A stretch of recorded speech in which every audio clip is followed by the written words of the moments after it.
A scene that develops the storyline and is often shown on completion of a certain level or when the player's character dies. What the fuck? Cutscenes in video games are on paper really neat ideas. You get to make a little mini movie in your game that usually conveys an idea or mechanic or plot element that can't be done through gameplay. And sometimes in practice it isn't even a train wreck either. In this video, I'll be talking about some of the ways cutscenes are used in gaming, and I'll be asking you to like and subscribe and shill my sponsor. 3D, Nightlight, Ape Gorilla, LED, Nightlight, Baby, Nursery Monkey, Lamp for Kids, Room, Home Decor, Xmas Birthday Gift with 16 colors changing. Why the fuck did they put Nightlight in it twice? Ooh, it's like a monkey, and it glows.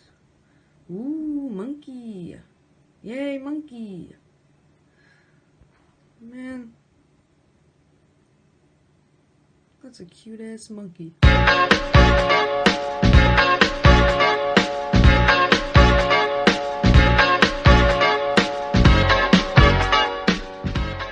Story-driven cutscenes are the ones that use cutscenes pretty much exclusively to further the plot and/or side content. Perspective, nor gameplay type, nor genre matter. You already know who I'm putting on this list. Rockstar. Rockstar pretty much stays loyal to this kind of cutscene design. Using incredibly accurate motion capture, they are able to create some of the most stunning cutscenes on the market. If you don't even look at them from a technical standpoint, the sheer amount of detail the designers were able to put into each scene from a story point of view is really just fucking incredible, rewarding those who pay attention with extra lore tidbits or hints of where the story might go. I would say the same for GTA 5, but the story revolves around 3 degenerate homicidal sociopaths, and 2 of them are so old that the only people who can relate to them are day traders with several ex-wives. At which point, most people will say, fuck it, and go to GTA Online, where they unfortunately realize you also have to be a day trader to play that too. Super Mario also takes a very minimalistic approach to its cutscenes. It's just, what's up, buddy? Your prince is in another castle, get the fuck out! Next game. There's a real debate to be had whether Fallout has cutscenes. The way some people might look at it, every conversation you have with another person is a cutscene, where others might exclusively see the ending title cards as the end of the game for a cutscene. But either way, the cutscenes are pretty much exclusively story-driven, or story conclusion, whatever the fuck. The darkness of the afterlife is all that awaits you now.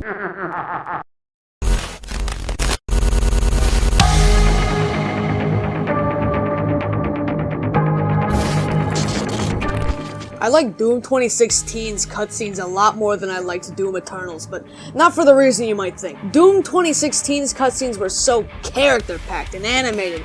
Within the first few minutes of the game, the player is told that the character you're playing is powerful and full of hate, without him speaking a single word. A lot of this is only really possible in the way that it's done when you use a first-person perspective in a cutscene. Not only is that more immersive, but more personality can be jam-packed into a silent protagonist. In Doom Eternal, it's like, oh, you see that little gray speck down there? That's you. Alright, bye, buddy. Fuck you. Sticking to whatever camera location is also used in gameplay has other uses as well. Far Cry 3 sticks to Jason Brody's point of view the whole game, making his slow descent into insanity even more jarring. All the combat music, stat progression, even HUD could all be in his head, but since you never leave his point of view, there's no way to know. YouTuber Pyrocynical went into this much more detail with his video.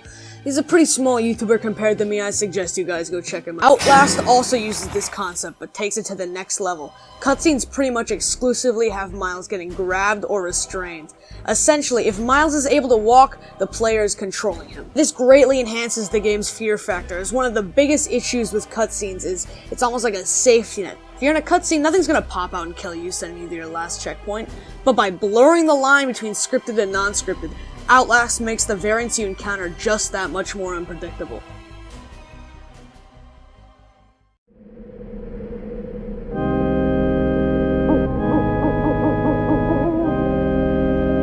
This is where creativity goes to die. The Last of Us 2 is a game that was not controversial at all in any way whatsoever. I'm personally in the camp who thought the story wasn't really that bad, but what really grinds my gears is how the characters can teleport. The first game was literally all about getting from point A to point B, and simple as that, except not really, there's like tons of other shit, but But in The Last of Us 2, it's like, hi, I'm Ellie, and I'm in Jacksonville, Wyoming. I'm gonna go kill some son of a bitch in Seattle, Washington. And do you really think I'm just gonna walk there?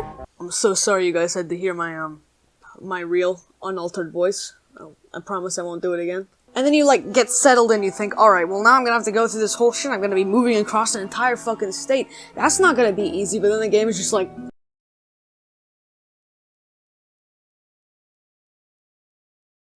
oh, we're already in Seattle. Oh, okay. I don't even know if I can count this as a cutscene. It's just a black screen with the words Seattle Day 1 in the corner. Like, I'm aware the first game also did stuff similar to that, but that was after long stretches of break-neck intense sections, where a break or change of setting was pretty much essential to the game's pacing. Dying Light, baby! Dying Light is my favorite open-world zombie game ever, and I fucking despise the end boss. I like to think of Dying Light as having two protagonists, Story Kyle Crane and Gameplay Kyle Crane.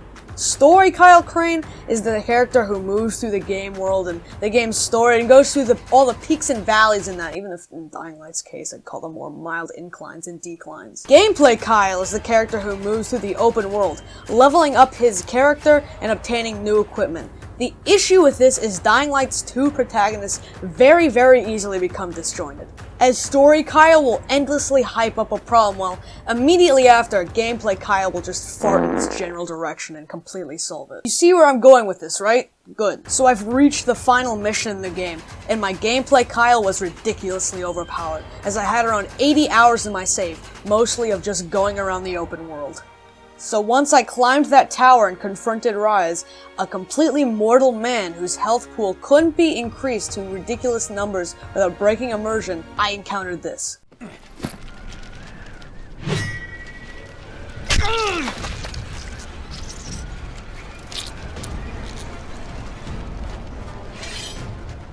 A prolonged cutscene with various QTEs. Those 80 hours I spent playing gave me zero advantage in this boss fight. And someone who literally started a new save on the last mission and climbed the tower to Rise would have the exact same fight as me. What the fuck? Another game that was also not controversial in any way, shape, or form was Cyberpunk 2077. Can you imagine? I selected the Corpo life path in my run. In this run, you basically get all rolled up as a corporate espionage, and it starts off being really interesting. But then some guys come and take your brain chip or something, so you instantly go down to a low-level gangster, and this cutscene plays. Hello there, Night City! Stanley here with you, and we got another day ahead of us in this city of dreams. Ooh, I love this town. Love it like you might love a mother who popped you out on the steps of an orphanage once, and now stops you to ask if you got a smoke for her.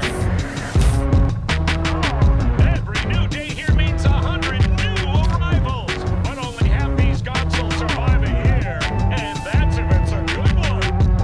And why do these peeps come to see? Well, to be street samurai like Morgan, Blackhand, and Will. It just feels like such a missed opportunity, man. Like, imagine if you actually had to crawl your way back up in this criminal underworld, starting with basically negative rep as you're playing as someone who used to work way up in the skyscrapers of Night City. But to counter this, you still have some big name contacts who can give you a push and a shove in the right direction. But no, instead we just get gangster movie montaged at MP4 for every fucking life path.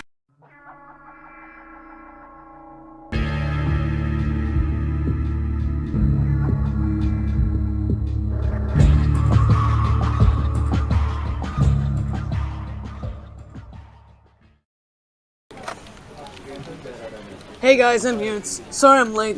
Hello, yeah. Gabe's here, everybody. Hooray! Can I get some hoorays? I'm just joking around. Yeah. So, who's got ideas? Hello? No one? Come on. No. Okay. Well, I guess I've got an idea. So, no one, nothing, okay. So I was just wondering, so like, you know how in our, original game we didn't have any cutscenes or anything? I mean, the technology wasn't really, it wasn't really there at the time. It just, everything was, post-processing, graphics, shit like that, just really wasn't at a good level. You just so I guess even though like we're at the point now where we could probably do pretty good looking cutscenes, I guess I was just thinking, what if we just didn't have them?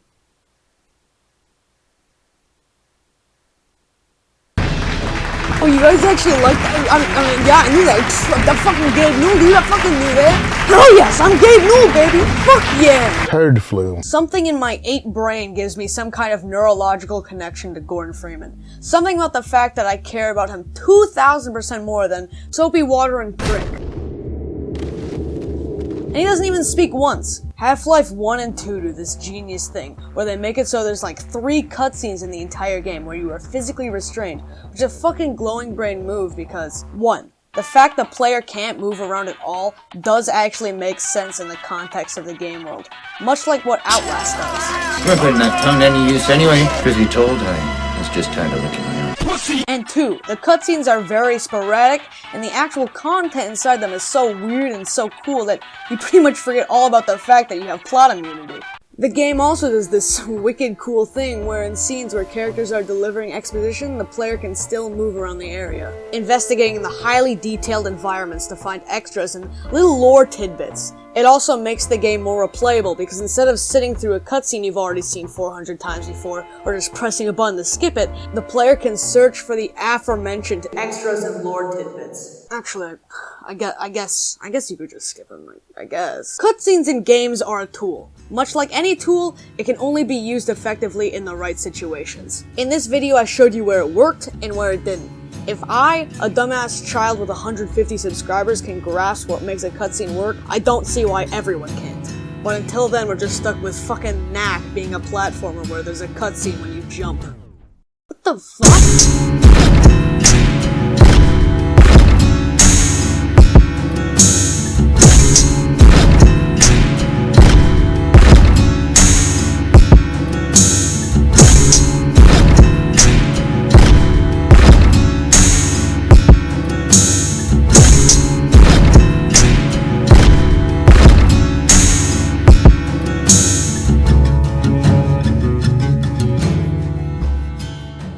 Turd flu.